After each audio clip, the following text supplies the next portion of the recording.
The big news in the United States is the announcement that Nancy Pelosi will begin impeachment proceedings against U.S. President Donald Trump. And this is the big thing that everybody's paying attention to and everybody's reporting on 24 hours a day, and took me too long to actually get to. Now, Trump has a looming impeachment inquiry. Now, he's pretty confident about it. He thinks that he's not going to get impeached. Well, with his hand on control of the justice system, so the odds are pretty good in his favor. I'm not saying he hasn't done stuff that warrants being impeached. I think he's done some things that are outright criminal, like selling weapons to Saudi Arabia, a border wall, an endless litany of things that you could list that are crimes. But, of course, when you want to impeach a president, you can't really go after him for the things that the system wanted him to do from the beginning. You have to go after him for something, say, a lot of the capitalist class didn't want, like him winning the presidency. Now, the Democrats accused Trump of calling on the Ukrainian President Volodymyr Zelensky to investigate 2020 presidential candidate Joe Biden's son, Hunter, and business dealings he had in the country in a July phone call. Trump has promised to release the transcript of the call, clearing him of any wrongdoing. But we'll see if that actually happens, because he has made such statements that mass, I'm going to show this thing that proves I didn't do anything, and then he doesn't show it. Now, Democrats have demanded a full content whistleblower complaint that drew the attention to the call in the first place. They want the whistleblower to come out, give everything that there is to be seen, and this will be used to attempt to impeach the president. Now, she made the call on Tuesday afternoon, not this past Tuesday, but the Tuesday before that, and giving her blessing to 176 House Democrats that are already favoring impeachment. Senate Minority Leader Chuck Schumer has said that he will back Pelosi's decision to seek the impeachment, which still requires a vote in the House before it is authorized. So it's still a question of whether or not this is going to get past the House. However, I do suspect that it might, because they wouldn't have done this if they thought that they could get it. They might have talked to a lot of people behind the scenes and asked them how they're going to vote on this issue, and they think that they have a pretty good chance of carrying it off, because I don't think they'd be doing it unless they thought that they could win.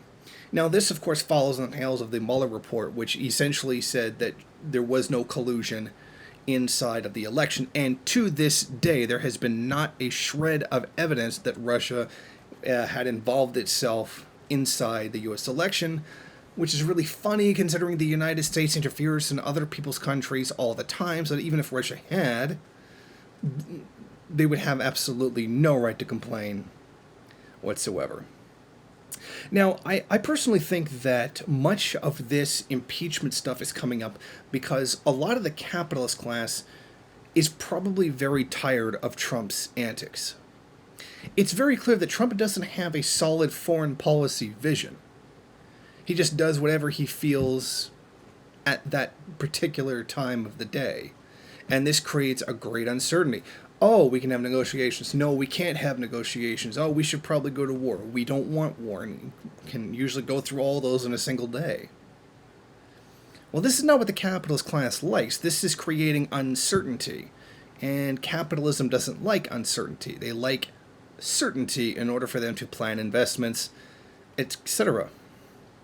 Well, needless to say, the weapons manufacturers are still very happy with Trump, with all the sales to Saudi Arabia and whatnot.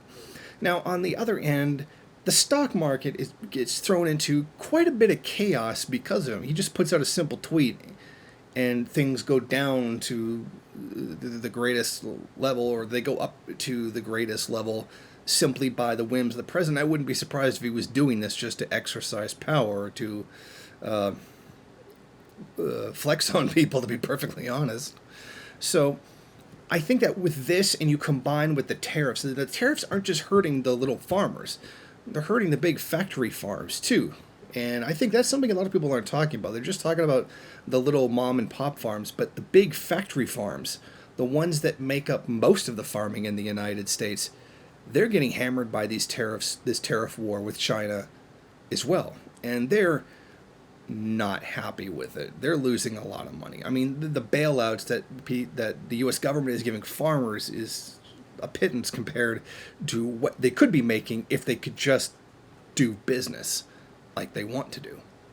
And I think that there's enough members of the ruling elite, of the capitalist class, that have had enough of Trump's BS, and they just want to get back to business as usual so they can make their money.